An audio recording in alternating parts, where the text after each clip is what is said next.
his thoughts. Professor Dasgupta is known to me through my friend Rindon, and my wife Sima is also doing her PhD in Jadavpur University. So I had the privilege of listening to him 2-3 times. So I request Professor Dasgupta to share his thoughts. Thank you very much. I must start by expressing my gratitude to the Institute, to the organizers for giving me a chance to share my thoughts on this topic. And I will keep myself very brief, primarily because my knowledge of this field is extremely limited in comparison to the experts whom we have just heard. I'd just like to contribute my own perceptions, a few experiences that we have had at my university vis-a-vis the concept of academic social responsibility. First of all, I think when we started dealing with academic social responsibility, that was way back in around 2017 or so, when the University of East Anglia started going into this subject. And since then, we've been gradually building our collaboration with the UEA. The first thing that happened when I broached the idea of academic social responsibility at my university and said, this could be an interesting and important theme for us to look at in terms of our vision for the next several years. The response that I got was not a very positive one. And the reason for that was, I was asked, so what is academic social responsibility?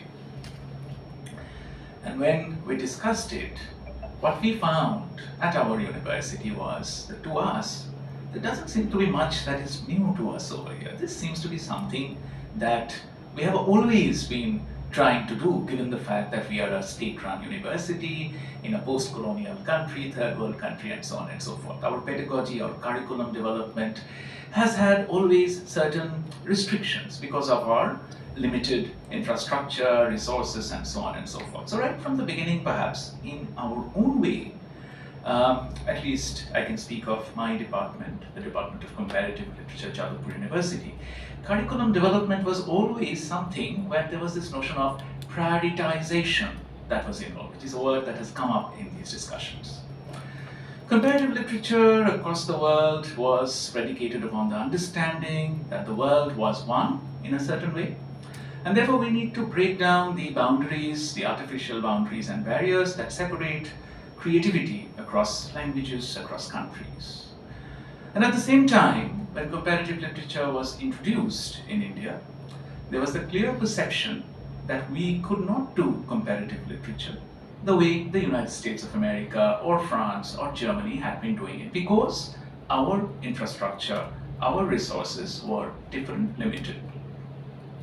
More importantly, as Buddhadev Boshu put it, our realities were different, which meant that our focus, as far as our curriculum, our pedagogy was concerned, had to be different. Our pedagogy could not be a derivative discourse in any sense.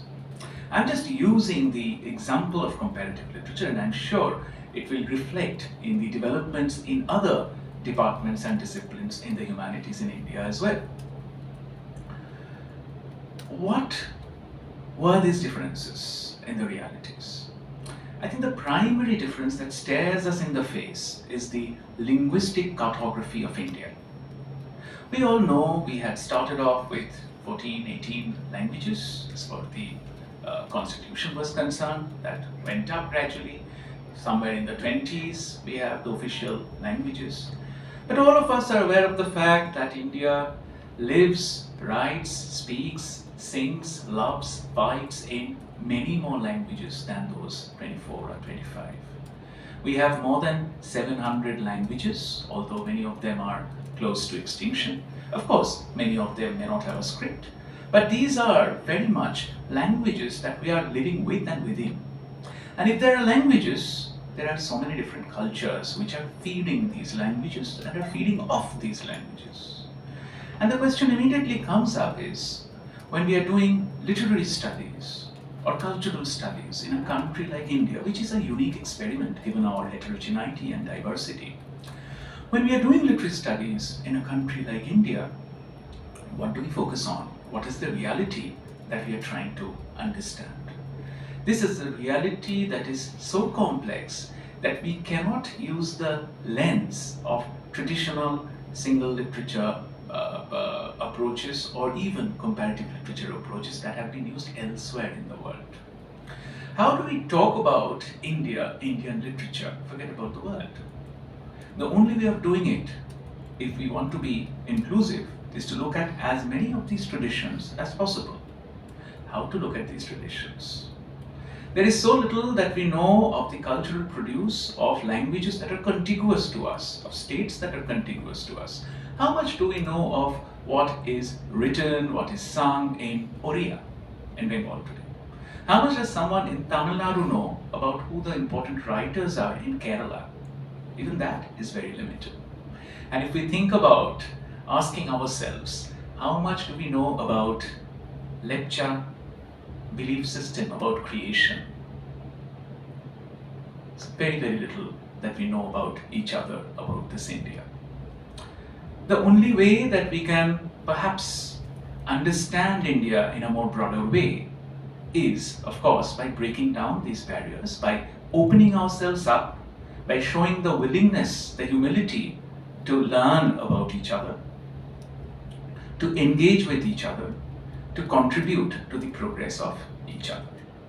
And the first step in this move would be perhaps translation. Because without translation, obviously, we are not even in a position to speak to each other, to hear each other.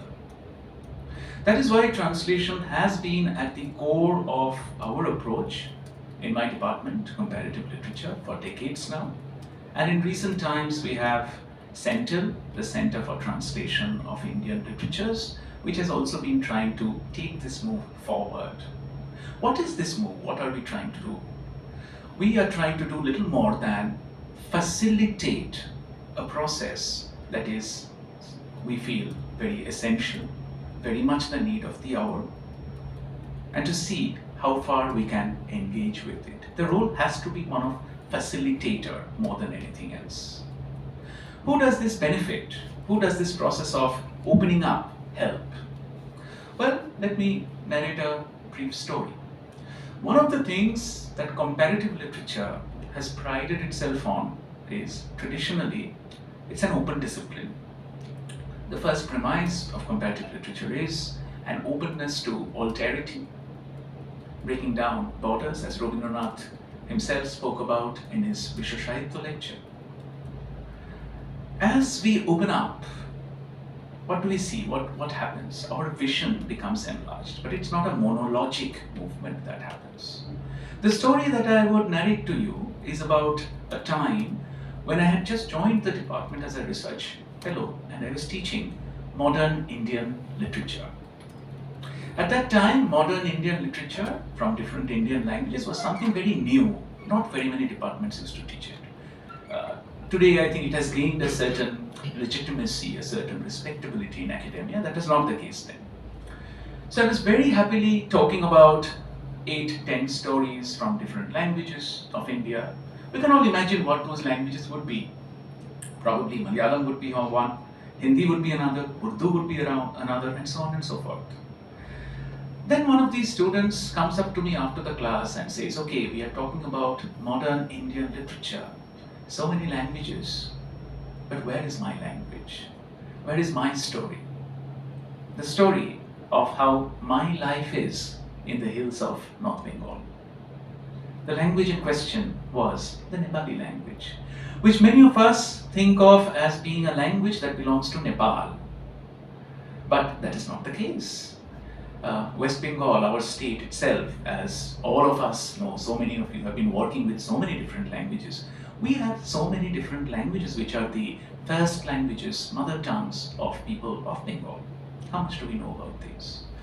The problem of talking about, of engaging with stories from different language communities, even of my own state, is I do not have access to that. Therefore, there is no communication between us. So one of the things we thought of was, is it possible to make this a circuit where the student who comes to Kolkata from the hills, she or he brings with him or her a language. Is it possible to engage that student in translation activity, give her the tools of translation, and see what happens when she tries to translate from her language into English or collaboratively into Bangla? What happens here is, not only does the text get translated, there's much more that is happening. You're building a bridge between the hills and the plains of Bengal, two spaces which historically have not always enjoyed a very harmonious relationship. Through translation, this is something that can be done. Practically speaking, it's arming the student with a new skill, A, and B, it also can produce a new archive which can then go into curriculum development. Who does this help? Does this help academia? Does this help disciplines? Does this help faculty? Yes, it does. But does it also help us enlarge the imaginary, the national imaginary of India? Does the language also become more and more visible? Does that girl who comes from the hills of Bengal feel more included when she sees her story, her reality being imagined as part and parcel of India itself? I do not know if there are any clear answers to these questions, but I think these are questions that we need to engage with, not just with respect to Bangla, Nepali, Oriya, but with respect to the many, many flowers that bloom in our state, many, many languages that we speak, write, fight, love in our state. Thank you very much. Thank you, Professor Sayantan Dasgupta. There are perhaps overlaps and between the two projects that we can sense listening to you, and we can also learn from you how you have been in touch with someone from the hills and asked her to translate her own story, or the stories coming from the hills, so that we can learn about them. So the question of opening to the other, learning from each other, speaking to other, that is very important. And you have conceptualized comparative literature studies as a fora for listening to and learning from the different linguistic groups of Bengal and India, and there is important lesson for us as well. So thank you. And so now the floor is open. If you have any questions, any comments to make, anything, please feel free to.